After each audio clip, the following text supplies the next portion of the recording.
الشيطان الرجيم بسم الله الرحمن الرحيم إن الذين يكتمون ما أنزل الله من الكتاب يشترون به ثمنا قليلا أولئك ما يأكلون في بطونهم إلا النار ولا يكلمهم الله يوم القيامة ولا يزكيهم ولهم عذاب أليم أولئك الذين اشتروا الضلالة بالهدى والعذاب بالمغفرة فما أصبرهم على النار ذلك بأن الله نزل الكتاب بالحق وإن الذين اختلفوا في الكتاب لفي شقاق بعيد.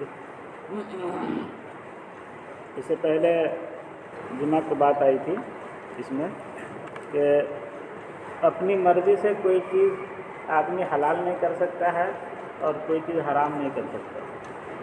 حلال و حرام کرنے کا اختیار صرف اللہ تعالیٰ کو. یہاں تک کہ نبی اکرم صلی اللہ علیہ وسلم کو بھی حضور کا مرتبہ اللہ کے بعد دنیا میں سب سے بڑا ہے. اللہ کے بعد کسی کا درجہ مرتبہ ہے تو حضور اکرم صلی اللہ علیہ وسلم.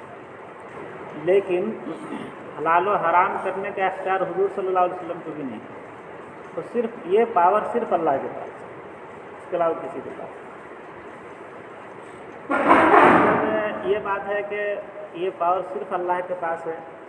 نبی جن کا مرتبہ درجہ سب سے بڑا اللہ کے بعد ان کو نہیں ہے, تو ظاہر سی بات ہے کسی عالم کو, کسی مولوی کو, کسی قرآن و حدیث کے جانکار آدمی کو یہ بات کیسے ہوگی کہ کوئی چیز جو حلال ہے شریعت میں اس کو حرام کہہ دے, یا کوئی حرام چیز ہے تو اس کو حلال کہہ دے. اس کی گنجائش نہیں ہے. یہ بات پچھلے اس میں آئی تھی. یہود کے جو علماء تھے جن کے پاس آسمانی کتاب توریت تھی, اس میں بہت ساری باتیں ایسی تھی جس میں صاف صاف کہا گیا تھا کہ یہ چیز حلال ہے اور یہ حرام ہے. لیکن ان سے جب لوگ مسئلہ پوچھنے کے لیے آتے تھے تو وہ دیکھتے تھے کہ اگر ان سے ہمارا کچھ فائدہ ہونے والا ہے اور اس مسئلہ کو اگر ہم صاف صاف بتلا دیں گے تو ان کا نقصان ہو جائے گا, تو پھر اسی حساب سے مسئلہ بتلا دیں گے. یہ بہت خطرناک صورت ہے. گویا اللہ تعالیٰ کے حکم کو اپنی مرضی کے مطابق بیان کر دیں. تو اس کے بعد میں اللہ تعالیٰ اس میں کہہ رہے ہیں کہ جو لوگ اللہ کی نازل کی ہوئی کتاب میں جو حکم ہے اس حکم کی جگہ دوسرا حکم بتلا دیتے ہیں, اور مقصد ہوتا ہے کہ یہ چونکہ ہم سے خوش رہیں گے تو ہم کو ہدیہ تحفہ نذرانہ دیں گے, اور اگر ان کے الٹ ہم بتلا دیے مسئلہ تو کہیں ناراض ہو جائے اور ہم کو نہ ملے جو ملنا ہے. تو اللہ تعالیٰ کہہ رہے ہیں قرآن میں کہ اس طریقے سے جو لوگ پیسہ لے کر کے کھا رہے ہیں نا, وہ یہ سمجھیے کہ اپنے پیٹ کے اندر آگ بھر رہے ہیں. کھا نہیں رہے, کھانا نہیں کھا رہے ہیں, وہ آگ کھا رہے ہیں. جیسے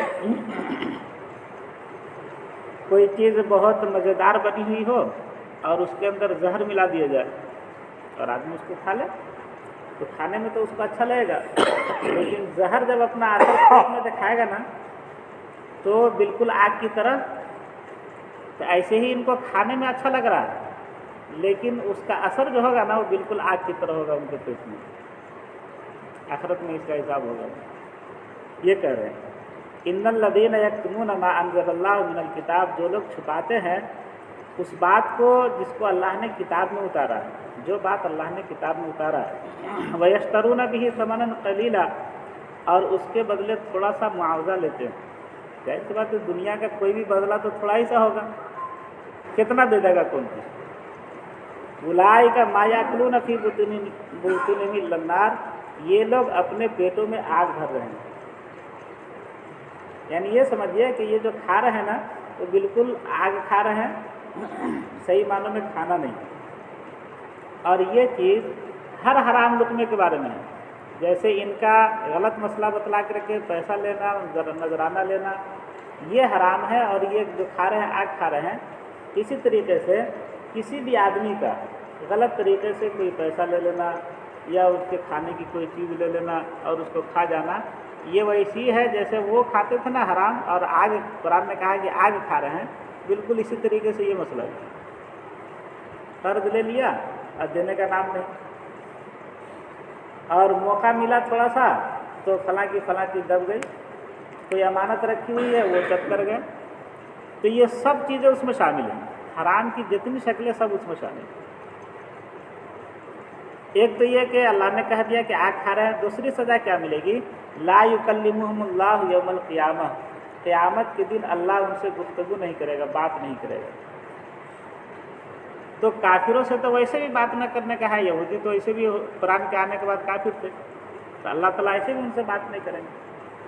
تو جس سے آدمی کو تعلق نہیں ہوتا ہے، اس سے اگر بات نہ ہو تو کوئی بڑی بات نہیں ہوتی۔ لیکن اللہ تعالیٰ جو کہہ رہے ہیں کہ اللہ ان سے بات نہیں کریں گے، تو اس کی وجہ یہ ہے کہ دنیا میں رہتے ہوئے انسان چاہے مسلمان ہو یا کافر ہو، قرآن کی بات ماننے والا ہو یا نہ ماننے والا ہو، اللہ کے نبی کو تسلیم کرنے والا ہو یا نہ کرنے والا ہو، دنیا میں رہتے ہوئے تو ایسا ہوگا کہ مسلمان ہے تو اس کو دنیا میں رہتے ہوئے اللہ سے محبت اور اس کے نبی سے محبت کا اظہار ہونا چاہیے، لگنا چاہیے کہ ہاں ہم کو نبی سے محبت ہے، اللہ سے محبت۔ لیکن دوسرے جو لوگ ہیں جو اللہ اور اس کے رسول کو نہیں مانتے ہیں، تو ان کے لیے دنیا میں رہتے ہوئے محبت کی جب مانتے ہی نہیں اللہ تعالیٰ کو تو محبت بھی کہاں ہوتے۔ لیکن آخرت میں جب جائیں گے نا تو اللہ تعالیٰ کی محبت سب دل، جتنے بھی انسان ہیں سب کے دل میں ہوگی، چونکہ یہ فطرت ہے۔ ایک حدیث میں ہے نا کہ ہر انسان اسلام کی فطرت پر پیدا کیا جاتا ہے، اس کا ماحول، اس کا معاشرہ، اس کا سماج، اس کے گھر کے والدین، ماں باپ اس کو جس رخ پر چاہتے لگا دیتے ہیں۔ تو گویا فطری طور پر، پیدائشی طور پر ہر انسان کے دل میں اللہ کی محبت ہے۔ یہاں آنے کے بعد میں چونکہ ماحول اس کو ایسا نہیں ملا، اور اس کا گھرانہ چونکہ ایسا تھا، اس کے والدین ایسے تھے جو شروع سے اس کے کان میں یہی بات پڑتی رہی کہ اللہ اور اس کے رسول کی مخالفت، اس بت کی پوجا، اس بت کی پوجا، اس کی پوجا، اس کی پوجا، اس لیے اللہ کی طرف اس کا ذہن نہیں ہے۔ لیکن آخرت میں جب آدمی پہنچے گا نا تو جتنے بھی انسان ہیں سب کو اللہ سے محبت ہوگی، اور وہ جو محبت فطری تھی نا وہ محبت جاگ اٹھے گی۔ اب کیا ہوگا؟ اب جب اللہ سے محبت ہے اور اللہ ان سے بات نہیں کریں گے تو یہ ایک الگ عذاب کی شکل ہوگی۔ کسی سے آدمی کو محبت ہو اور اس سے بات نہ ہو اور منہ پھیر لے تو یہ مستقل عذاب ہوتا ہے۔ تو اللہ تعالیٰ سے فطری طور پر ہر انسان کو محبت ہے، وہ یہاں دنیا میں حالات کے لحاظ سے دب گیا ہے، آخرت میں جب پہنچے گا نا تو سب کی محبت کھل جائے گی، اور اس وقت اللہ ان سے بات نہیں کریں گے۔ ان کی خواہش ہوگی کہ اللہ ہماری طرف نظر کرم کرے، ہماری طرف دیکھ، لیکن اللہ تعالیٰ نہیں، تم نے دنیا میں بہت جرم کیا ہے، دھوکہ دے کر کے لوگوں کا پیسہ تم نے کھایا، تو نہیں دیکھیں گے نا، یہ مستقل عذاب ہوگا۔ دو عذاب، ولا یزکیہم، اور ان کو پاک صاف نہیں کریں گے۔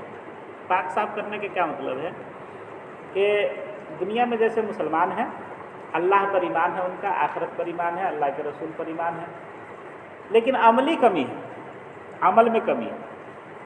ایمان ہے پکا، اللہ کو ایک مانتا ہے، اللہ کے نبی کو اللہ کا نبی مانتا ہے، اس کتاب کو مانتا ہے کہ اللہ کی بھیجی ہوئی کتاب ہے، لیکن اس کتاب کے اندر جو حکم ہے اس پر عمل کرنے میں اس سے کمی ہو رہی ہے، گناہ ہو جاتا ہے۔ تو اللہ کے ہاں جب جائے گا نا آدمی تو اس کی صفائی ہوگی۔ جیسے کپڑا میلا ہو جاتا ہے نا تو پہلے تو دھوبی دھوتا تھا، اس کو اس پہ پٹکتا تھا، پھر صاف رہتا تھا۔ اب ایسا بھی ہو گیا ہے کہ اب الیکٹرانک مشین آ گیا، اس میں رکھیے اور کپڑا گرم سب صاف ہو گیا، نکل گیا، ایسا بھی ہوتا ہے۔ تو یہ کپڑا جو میلا ہو گیا ہے نا، اسی طریقے سے اعمال کی وجہ سے انسان کا دل میلا ہو جاتا ہے، تو اسی میل کی صفائی جو ہے وہ جہنم میں ہوگی، اور مسلمان جو مومن آدمی ہوگا وہ جہنم میں جائے گا اپنے اعمال کی وجہ سے، وہاں صفائی ستھرائی ہو جائے گی، پھر وہاں سے نکل کر کے جنت میں اس کو رکھا جائے گا۔ لیکن جو کافر ہوگا، جو اللہ کو ایک نہیں مانتا ہوگا، اللہ کے رسول کو رسول نہیں مانتا ہوگا، قرآن کو نہیں مانتا ہوگا، تو اس کے لیے یہ چانس نہیں ہے کہ دھلائی کے بعد میں پھر وہ کسی لائق ہو جائے، نہیں، وہ ہمیشہ جہنم ہے۔ اس لیے کہا لا یزکیہم، ان کی دل کی صفائی نہیں ہوگی، مسلمان کی دل کی صفائی ہوگی، اور مسلمان ایمان والا جو ہے آج نہ کل، کل نہ پرسوں جہنم سے نکل کر کے جنت میں جائے گا۔ جس طرح کے اس کے اعمال ہوگے اس حساب سے اس کی کتائی ظاہر سی بات ہے کہ کپڑا اگر ہلکا میلا ہو تو ہلکے میں کام چل جاتا ہے، کپڑا اگر زیادہ گندا ہو تو اس کو زیادہ پٹکنا پڑتا ہے۔ تو اعمال اگر ہمارے کم گندے ہیں تو کم دن میں انشاءاللہ جہنم سے انسان نکل جائے گا، مومن نکل جائے گا۔ لیکن اگر زیادہ ہے تو پھر زیادہ اس کی کٹائی پسائی ہوگی اور پھر اس کے بعد میں اللہ جنت کے لائق کر دے، اس کی صفائی ہو گئی۔ لیکن جو کافر جس کی بات چل رہی ہے یہودی، تو ایسے لوگوں کی اللہ تعالیٰ صفائی نہیں کریں گے، مستقل جہنم میں ہمیشہ کے لیے، لا یزکیہم، اللہ ان کے دل کو پاک نہیں کرے گا، وہ ہمیشہ جہنم میں رہے گا۔ وَلَهُمْ عَذَابٌ عَلِيمٌ، چوتھی چیز، اور ان کے لیے دردناک عذاب ہوگا۔ ایسا کام کرنے والے کے لیے جو حرام کا لقمہ کھاتے ہیں، لوگوں کو دھوکہ دے کر کے کھاتے ہیں، اور اللہ نے جو حکم نازل کیا ہے اس حکم، اس مسئلہ، اللہ نے جو مسئلہ بتلایا ہے اس مسئلے کو جانتے ہوئے غلط مسئلہ بتلا کر کے پیسہ لیتے ہیں، ان کے لیے دردناک عذاب۔ یہ چار چیزیں بیان کی گئی۔ کہتے اولئک الذین اشتروا الضلالۃ بالہدی والعذاب بالمغفرہ، یہی لوگ ہیں جنہوں نے ہدایت کے بدلے گمراہی کو خرید لیا اور بخشش کے بدلے عذاب کو خرید لیا۔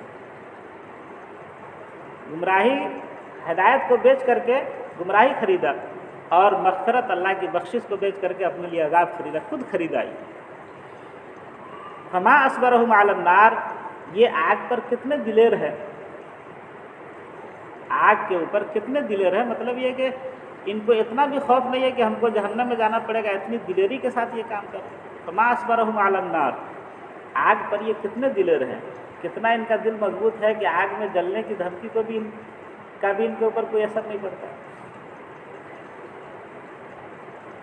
ذالک بأن اللہ نزل الکتاب بالحق وإن الذین اختلفوا فی الکتاب لفی شقاق بعید، یہ سزا ان لوگوں کو اس لیے ملے گی کہ اللہ نے جو کتاب نازل کیا تھا وہ بالکل حق نازل کیا تھا، سچ نازل کیا تھا۔